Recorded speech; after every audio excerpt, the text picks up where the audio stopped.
This is Malcolm341. In today's video, we're going to look at a tool I created that makes exporting your meshes from Marmoset Toolbag faster and easier.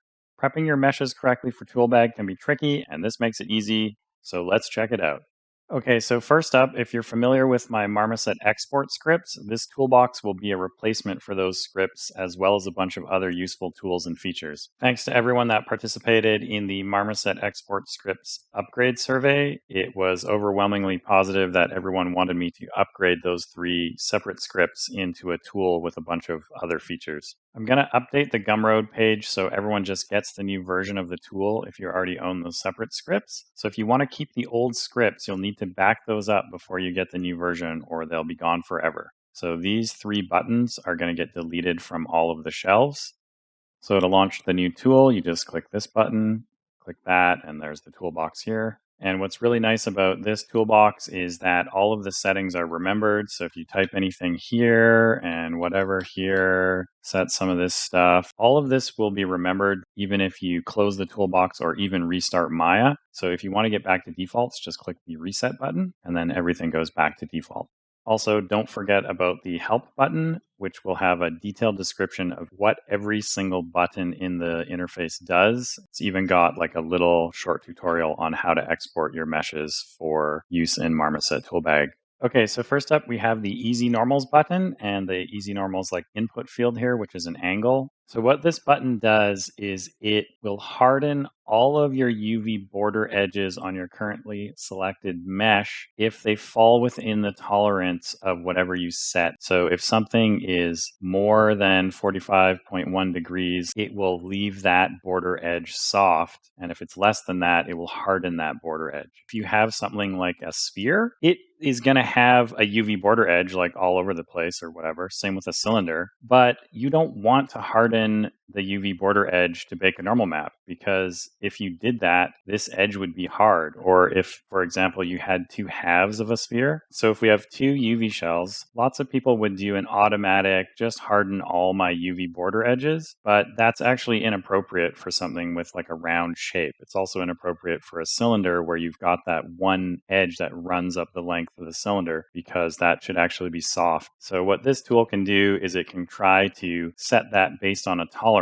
So harden things that should be hard and soften things that should be soft. I'm just going to use the show edges toggle here to turn edges off, but leave the model selected so we can see what's happening here. Otherwise the wireframe gets in the way. So this is also a handy tool to see what's happening as you're editing normals. A lot of people, their workflow would be to harden all of the border edges. So we have a button for that as well. So I'm going to click that and boom, there you can see it's hardened the edges. And so now I've got these ugly low poly seams on my model, which I actually don't want. This is a common misconception where people have made up a fake rule that says wherever you have a UV border edge, you should harden the normals. That's actually not true, and in some cases will actually cause like normal mapping bugs once you bring it into a render engine. The actual rule about normal mapping is where you have a hard edge, you need to separate the UV shell. The inverse is not true. So in this example, what you'd actually want to do is leave all of the edges soft, even though you have multiple UV shells.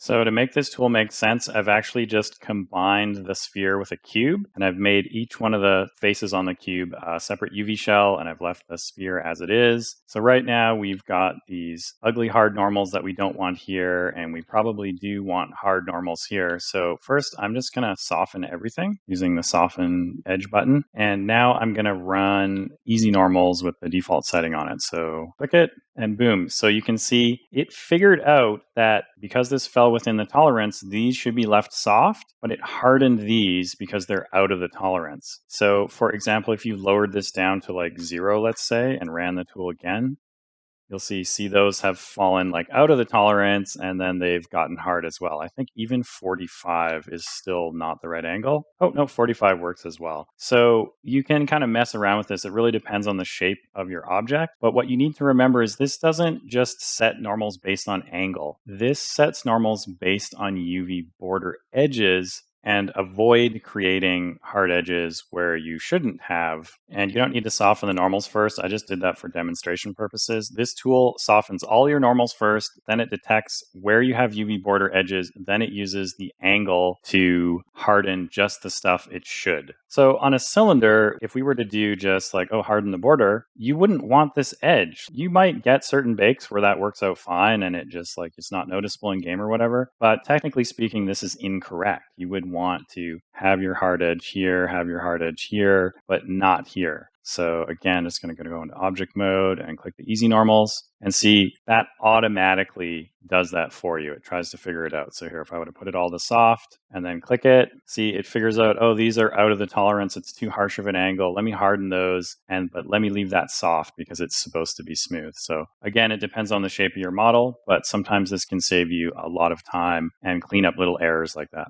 We already kind of went over all these buttons, but we'll just go quick again. So harden selected edges, and soften will soften selected edges. If you do it in object mode, it'll do the whole thing. And then hard border will harden all the UV border edges if you prefer to work that way. If you have another UV shell and then click hard border, it's going to find that UV shell and just harden it. And then the cut hard does exactly what you would think it would do. If you put an edge there and harden that, and harden this and harden that, it will cut anything that it finds that's hard that isn't already cut. So click that and boom, there you go. Now we've got a bunch of separate UV shells that have been separated based on hard edges. So I just wanted to build this whole little section here so you can edit the normals of your low poly with kind of an all-in-one tool. Next up, we've got the TB name match button. And so what this does is it will add the word high or low to whatever name you type here and rename your selection if those meshes live inside a high or low group.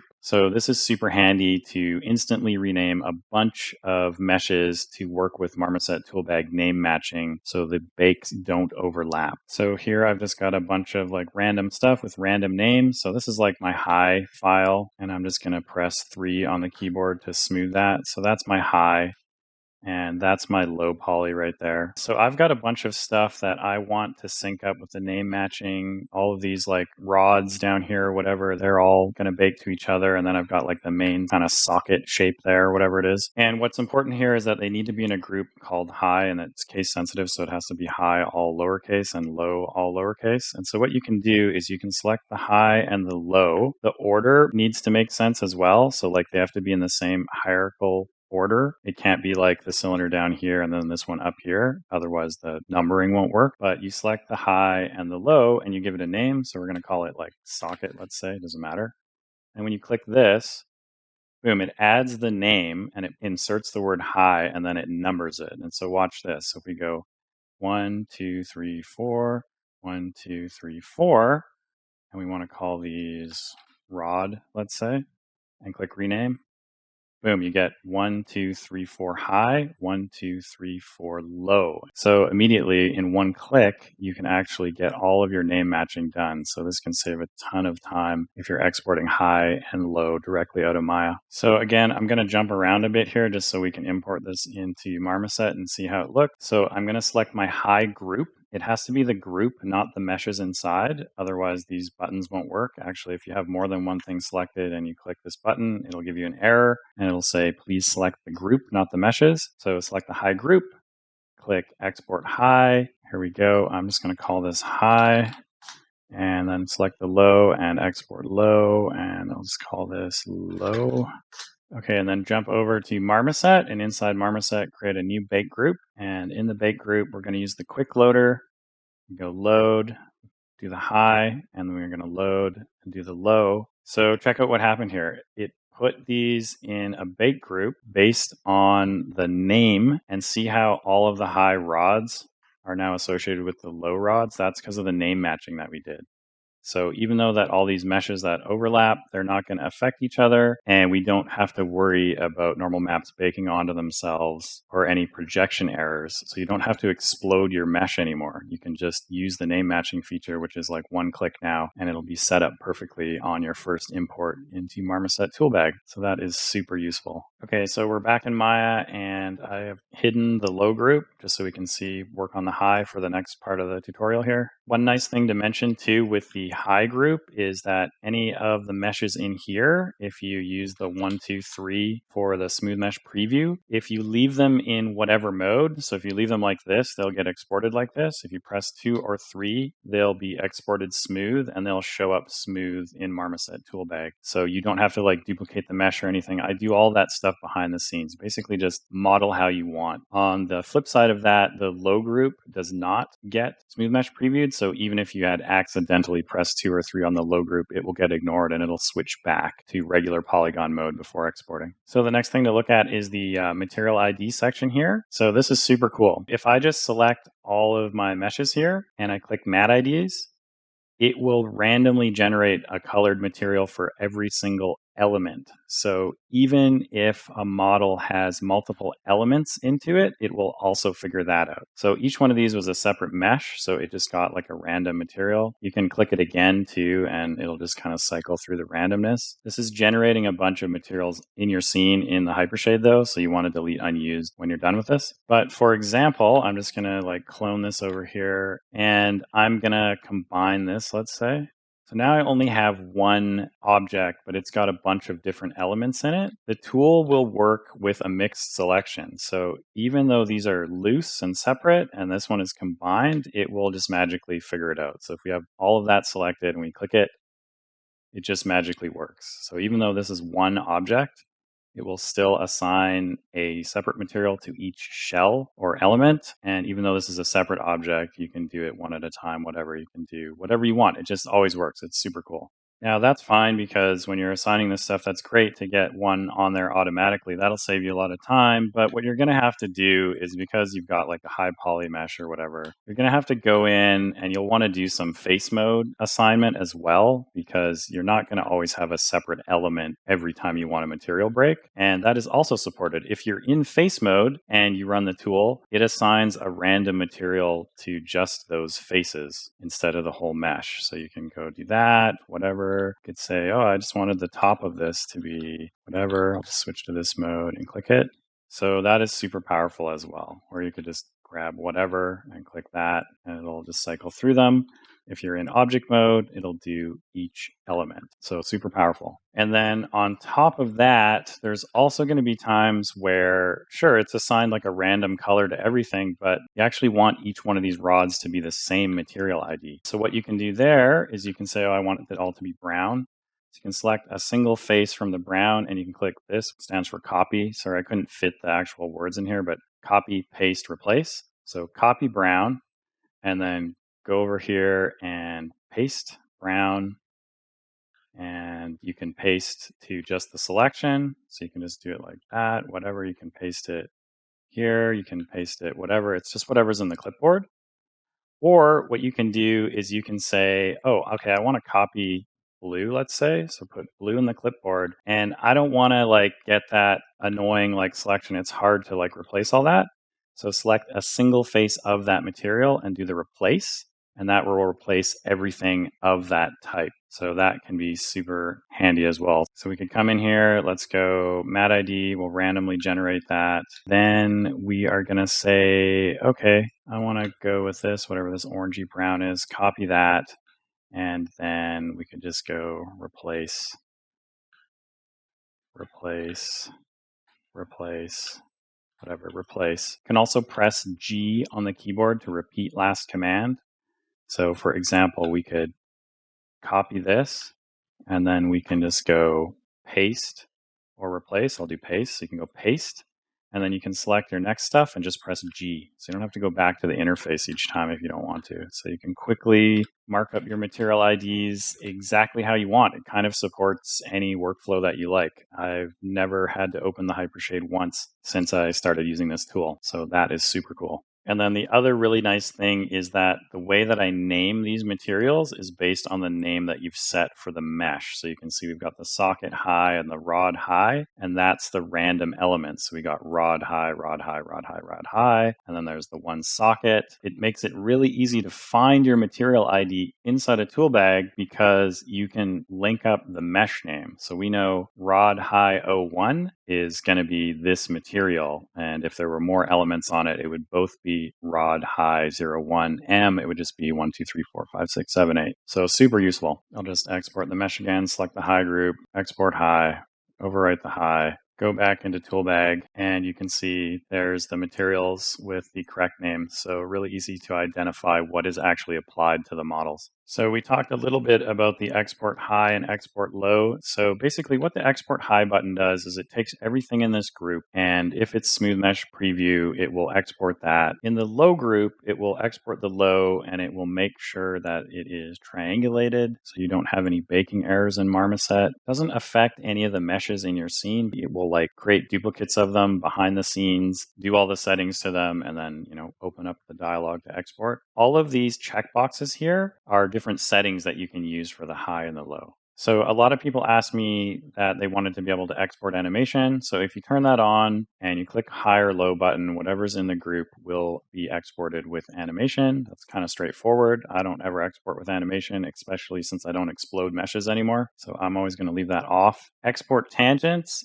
I don't recommend doing this personally. I always export my low without tangents, and then I get Unreal to generate the tangents, and I use the MIKK tangent setting inside of Marmoset Toolbag. I find that to be a lot safer, but if you have some other workflow that requires tangents for some reason, if you turn this on, you will get tangents in your low file. Now, if you want tangents in your high file, this is super weird. You have to turn on tangents, and you have to turn on export high UVs, and you have to make sure triangulate high is off. This is due to a Maya design flaw. This is basically the only way that it kind of works. It's right in the Maya help. It says if you triangulate the high, tangents will not exist. So if you want tangents, you have to make sure that your high is not triangulated, which is probably fine because I don't ever want to triangulate my high, but you might have a workflow where you want to do that. So just something to be aware of. Again, if you click the help, it's explained a lot more clear than I just explained it. So export tangents does what it does, except for the high, it's super wacky. So export high UVs. So by default, the high UVs are deleted right before export, not off of your actual meshes, but again, behind the scenes. So you don't have to worry about losing UVs on your model. The reason that you want to do this,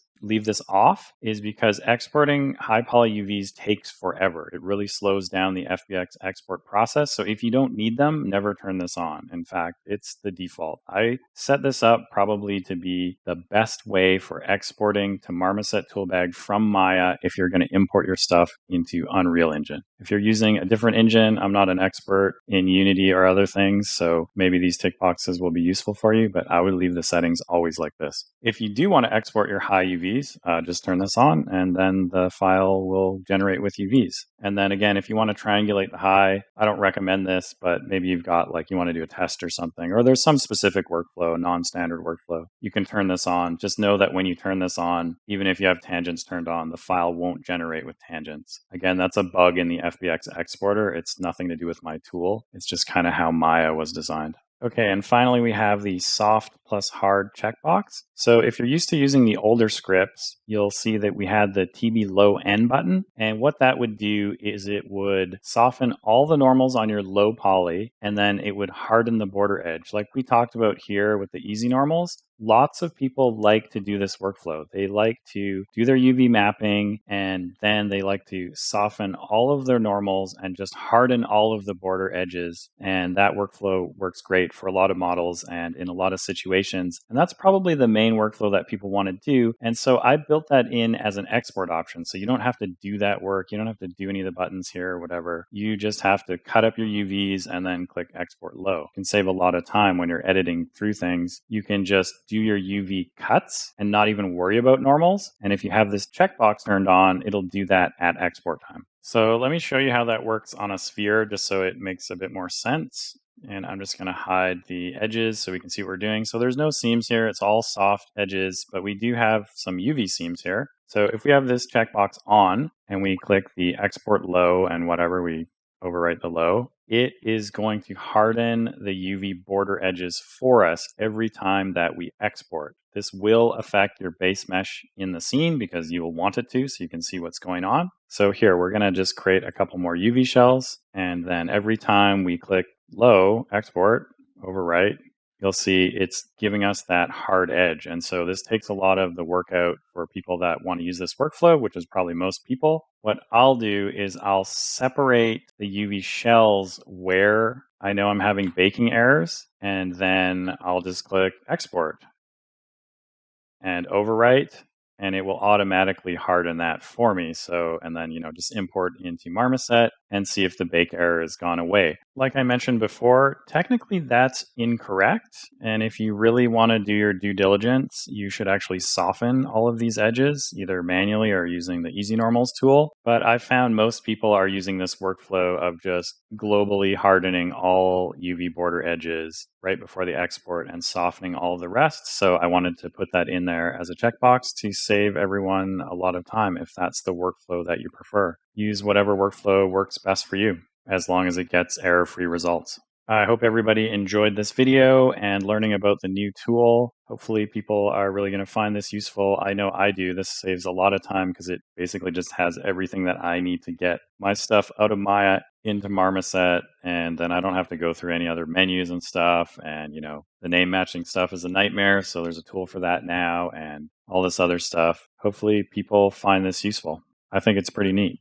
If you've already purchased the Mega Script pack, the modeling pack, or the single script, this will be a free update, so you just need to download the same file again from your original email link to get the new stuff. If you haven't purchased the script yet, you can grab the script by itself in the modeling pack, or you can get it in the Mega Script pack, so take your pick.